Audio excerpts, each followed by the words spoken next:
South American nation has surprised the world. Inilah sosok yang menjadi perbincangan dunia. Dialah Jose Mujica, Presiden Uruguay.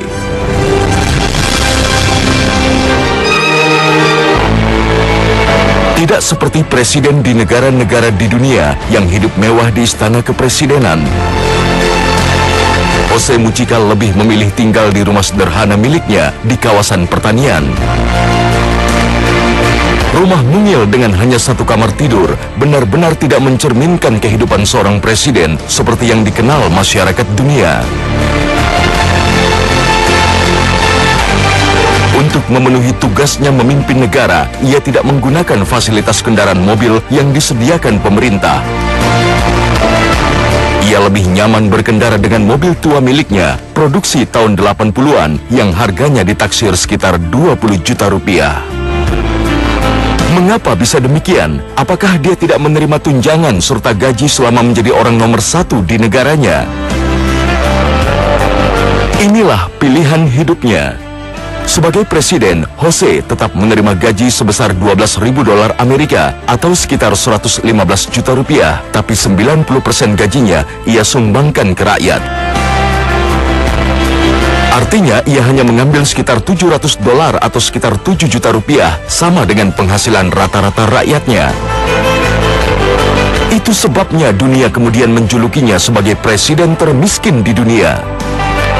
Ironinya, sang presiden tidak mau dengan julukan itu, karena memang dalam hidupnya, ia hanya membutuhkan uang sekitar 7 juta rupiah per bulan. Makanya, ia lebih senang disebut hidup sederhana, bukan hidup miskin.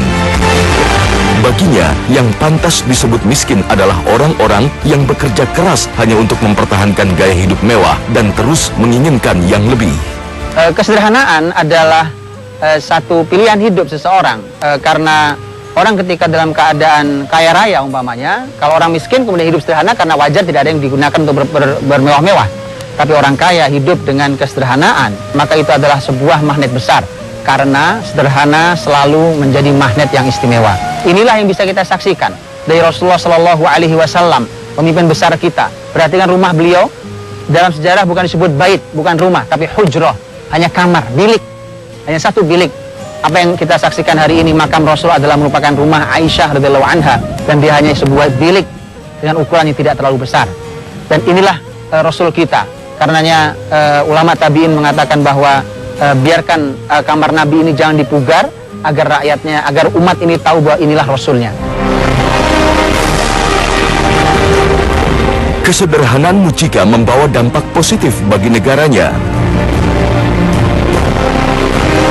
Memimpin Uruguay selama 5 tahun ini, Mujica yang bertekad memakmurkan negerinya telah berhasil menurunkan angka kemiskinan dari 37% menjadi 11%.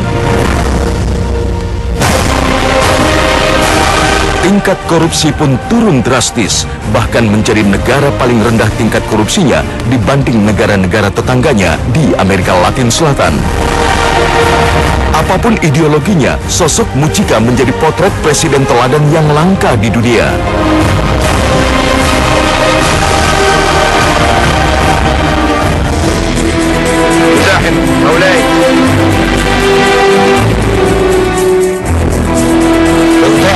Sosok Jose Mujica memang fenomenal dan menjadi teladan bagi para pemimpin dunia saat ini.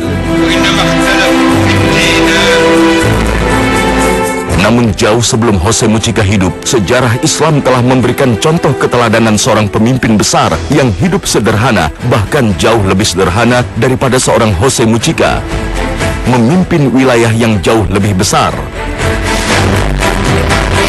Dialah Khalifah Umar bin Abdul Aziz, khalifah yang memimpin muslimin yang wilayahnya membentang dari Asia hingga Eropa.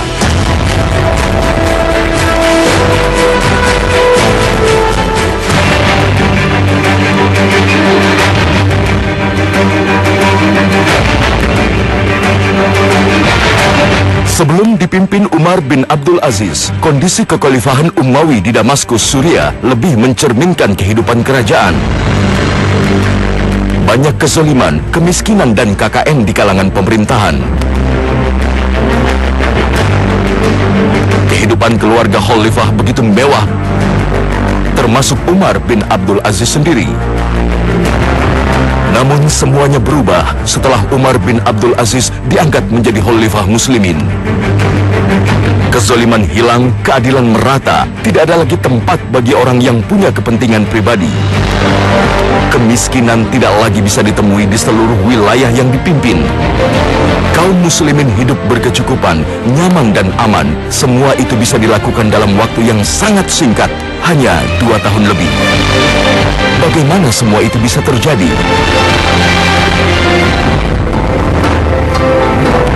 Semua itu berawal dari penunjukan Umar bin Abdul Aziz sebagai Khalifah Umawi pada tahun 99 Hijriah di Syam, tepatnya di Damaskus, Suriah. Saat itu, wasiat mendiang Khalifah Sulaiman bin Abdul Malik dibacakan. هل أنتم سامعون مطيعون لما أمر له أمير المؤمنين سليمان بن عبد الملك؟ نعم. مهما يكن اسمه؟ نعم. Bahwa pengganti khalifah adalah Umar bin Abdul Aziz. أما بعد فهذا كتاب من عبد الله سليمان بن عبد الملك أمير المؤمنين لعمر بن عبد العزيز إني قد وليتك الخلافة من بعدي. Kegembiraan meluap di kalangan muslimin karena Umar bin Abdul Aziz dikenal dekat dengan rakyat. Sebaliknya, Umar bin Abdul Aziz terkejut. Seperti memanggul gunung, ia terkulai lemas. Bukan puji syukur yang diucapkan.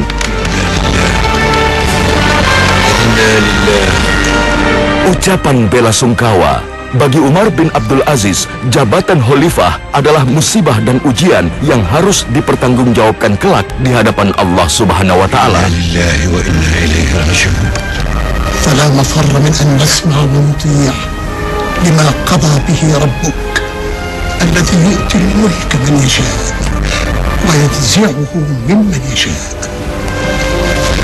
السمع والطاعة لأمير المؤمنين عمر بن عبد العزيز. السمع والطاعة، السمع والطاعة.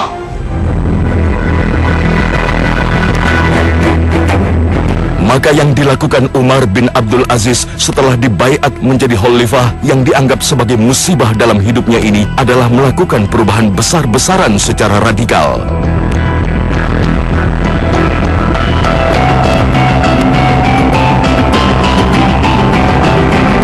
Di hari pertama memasuki istana, seluruh aturan istana diubah, penjagaan diperlonggar agar tidak ada batas antara dirinya dengan rakyat.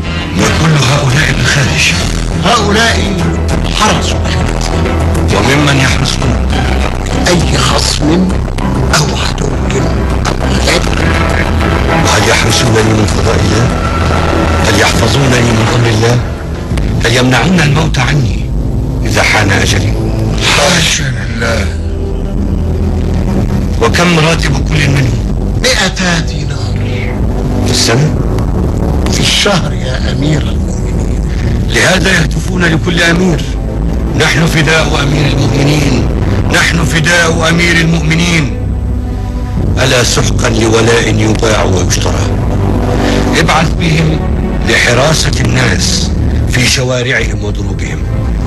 أمر أمير المؤمنين.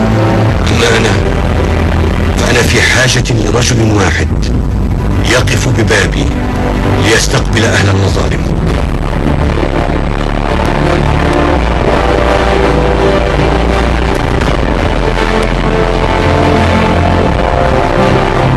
Kemewahan istana pun dipangkas. ما كل هذا كأنه حفل عرس وليس بمجلس رجل مبتلى. أطفئوا هذه الشموع واذهبوا بها إلى بيت المال. Bahkan kursi tahta khalifah yang selama ini menjadi lambang kebesaran khalifah Umawi diserahkan ke kas negara karena bisa membatasi dirinya dengan rakyat.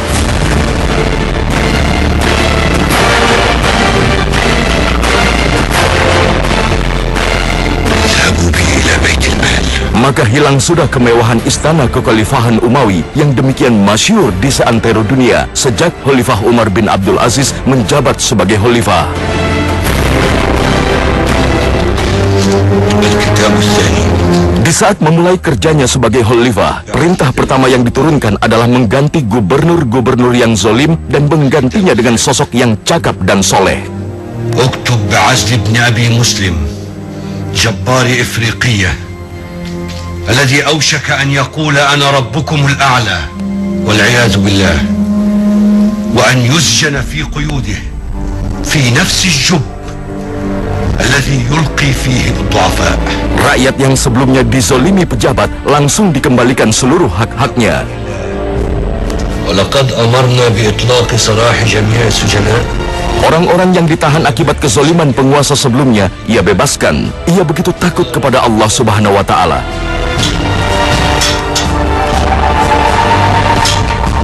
Jika masih ada seorang pun yang mendekam di penjara karena kelalaian pemimpinnya, maka sejarah mencatat sejak itu tak ada seorang pun yang ditahan di penjara. Semuanya dibebaskan Khalifah Umar bin Abdul Aziz. المتهم البريء الذي طال حبسه وعجزنا عن إطلاق سراحه حتى أذن الله له. هل تأمر بشيء يا أمير المؤمنين؟ أصبحت أميرا للمؤمنين؟ ذهب الظلم وولي العدل. آن للزمان أن يتنفس، آن للزمان أن يتنفس، آن للزمان أن يتنفس. هيا يا شيخنا. Kini saatnya untuk mengubah cara hidup para pejabat. Tidak ada yang hidup mewah dari negara, maka langkah yang harus ia lakukan adalah memulai dari dirinya sendiri. Ia sadar betul, mengubah apapun tidak akan berhasil kecuali dimulai dari dirinya sendiri. Seluruh hartanya, uang, pakaian mewah, dan apapun yang menjadi miliknya dari jatah negara, ia kembalikan pada negara. Sekalipun semua itu ia peroleh secara sah dari gaji dan tunjangannya sebagai pejabat negara sebelum menjadi khalifah, semuanya diserahkan ke Baitul Mal atau perbendaharaan negara. Dari dirinya, ia melangkah ke keluarganya. Seluruh harta benda, pakaian mewah dan perhiasan istrinya diperintahkan untuk diserahkan kepada negara. Sebagai putri dari almarhum Khalifah Abdul Malik, sang istri Fatimah sempat kecewa dengan tindakan suaminya. Namun ketegasan Khalifah Umar bin Abdul Aziz membuat sang istri tidak bisa berbuat apa-apa dan langsung menyerahkan seluruhnya ke perbendaharaan negara. يا أم عبد الملك، لقد شغلت عنك وعن الأهل وعن الولد منذ اليوم، وأخشى أن أظلمك بصحبتي.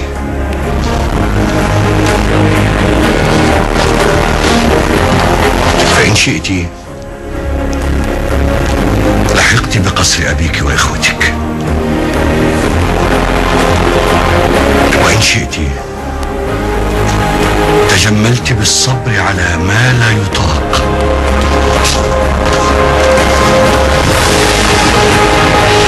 كيف تقول هذا يا عمر؟ فإن صحبتك أحب إلي من الدنيا وما فيها. وإني أخلع. Lalu Khalifah Umar bin Abdul Aziz mengeluarkan perintah yang sama untuk keluarga besarnya. Bukan apa-apa, Khalifah Umar bin Abdul Aziz begitu khawatir segala harta yang dimilikinya kelak akan menjerumuskannya pada derita di akhirat nanti. وإنما اختلف. Apalagi posisinya sebagai pemimpin, ia begitu takut jika saat ia merasakan kenikmatan dunia, di saat yang sama justru ada rakyatnya yang menderita karena kemiskinan. Maka ditanggalkanlah semua harta pribadi dan milik keluarganya. Keteladanan selalu menjadi konsep awal untuk pendidikan generasi atau pendidikan masyarakat. Kalau mau ada perubahan besar yang mau kita lakukan, maka perubahan itu harus dimulai dari diri sang perubah. Dan karenanya Allah murka besar. Ya ayyuhalladzina amanu lima taquluna ma la taf'alun kabura maqtan 'indallahi an taqulu ma la taf'alun. Allah murka besar kalau ada orang-orang yang hanya pandai berteori dan bicara tetapi dia tidak pandai berbuat. Yang dilakukan oleh Umar bin Abdul Aziz rahimahullah taala ketika dia memulai perubahan besar di masyarakat itu dengan dirinya dan keluarganya. Perlu catat penting kalimat keluarga. Karena ketika pemimpinnya baik, sang suami jadi pemimpin seperti Umar bin Abdul Aziz, kemudian keluarganya masalah, maka tentu akan menjadi sebuah masalah besar karena akan dicibir masyarakat, akan diabaikan masyarakat dan masyarakat sulit untuk diarahkan atau dididik. Maka keteladanan di dalam Islam dia adalah merupakan konsep awal dan konsep utama untuk sebuah perubahan dan pendidikan.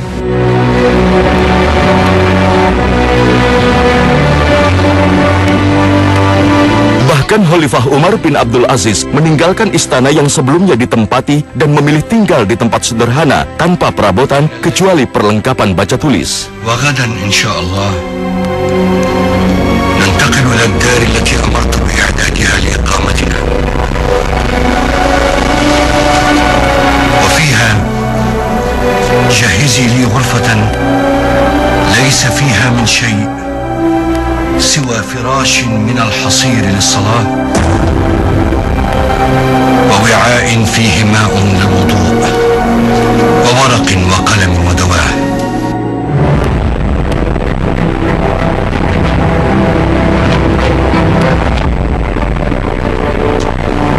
Jika ada temboknya yang berlubang, ia sendiri yang menambalnya dengan lumpur.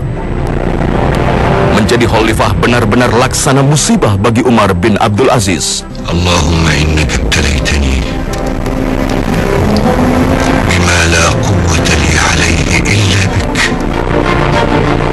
Bahkan ia memerintahkan agar membelikan pakaian kasar dan murah seperti yang biasa dikenakan rakyatnya yang miskin untuk dirinya. Fatimah, arsili ila as-suq man yashtari li thawban ghayra hadha. ما أكثر الثياب عندك وما أكثرها في السوق. إن شئت أرسلنا إلى عمالك في الصين والهند والأندلس ومصر ليأتوك بأفخر ما صنعوا من الحرير.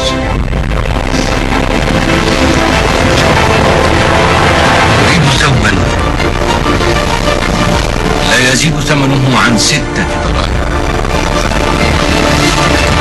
6 دراهم؟ سيكون من الصوف الخشن أو من الليف. ولو كان من لحاء الشجر أرسلي من يشتريه في الحال لأخرج إلى الناس.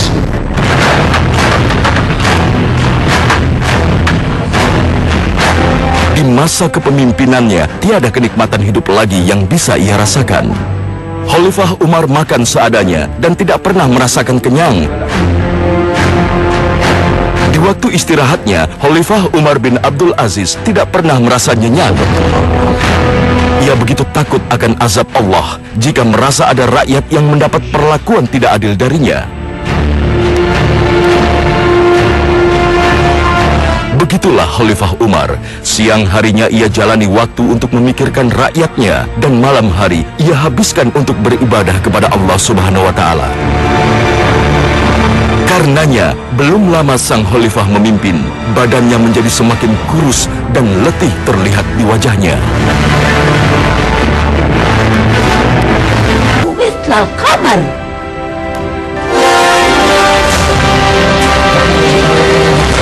Khalifah Umar bin Abdul Aziz selalu memantau pergerakan harta yang didapat oleh negaranya.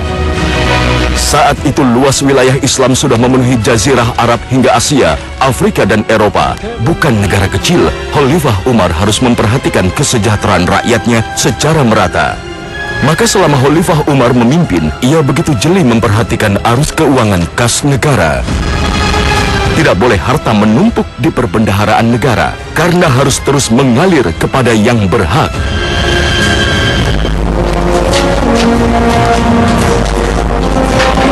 Hingga suatu hari, Khalifah terkejut dan marah melihat perbendaharaan negara dipenuhi harta. Bukankah semestinya dibagikan pada fakir miskin yang membutuhkan? Maka ia perintahkan kepada petugas zakat dan sedekah agar menyalurkan pada yang berhak. Namun jawaban dari petugas kas negara sungguh mengejutkan. Harta negara menumpuk karena setelah para petugas keliling ke penjuru wilayah Islam, tidak ada satupun rakyat membutuhkan sedekah karena sudah hidup berkecukupan.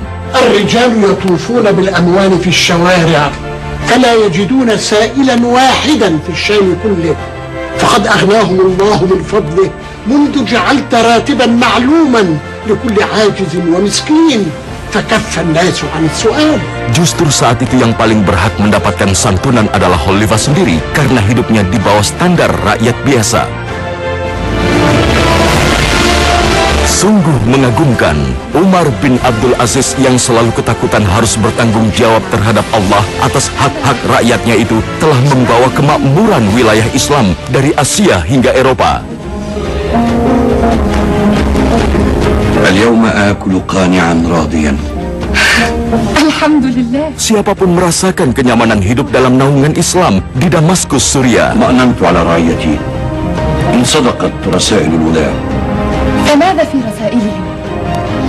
أرسل والي إفريقية يقول إنه يخرج بالأموال إلى الأسواق فلا يجد فقيرا واحدا.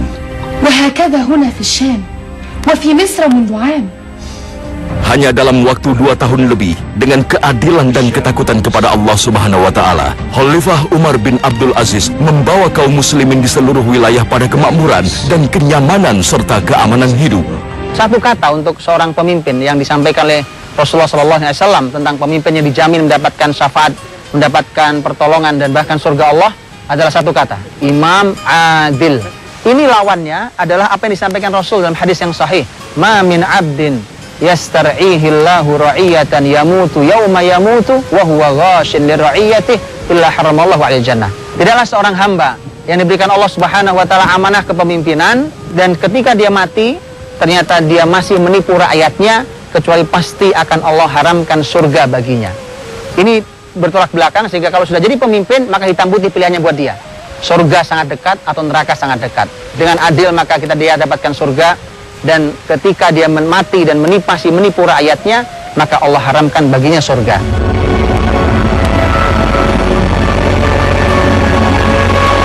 Hingga akhirnya pada tahun 101 Hijriah,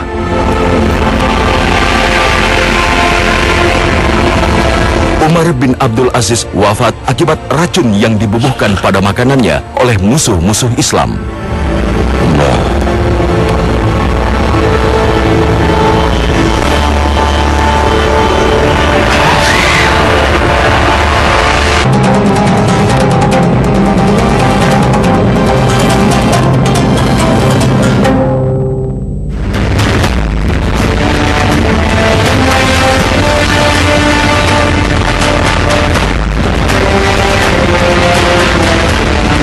Khalifah Umar bin Abdul Aziz telah membuktikan pada dunia bahwa dalam kondisi apapun tidak ada kata mustahil untuk melakukan perubahan dan menegakkan keadilan.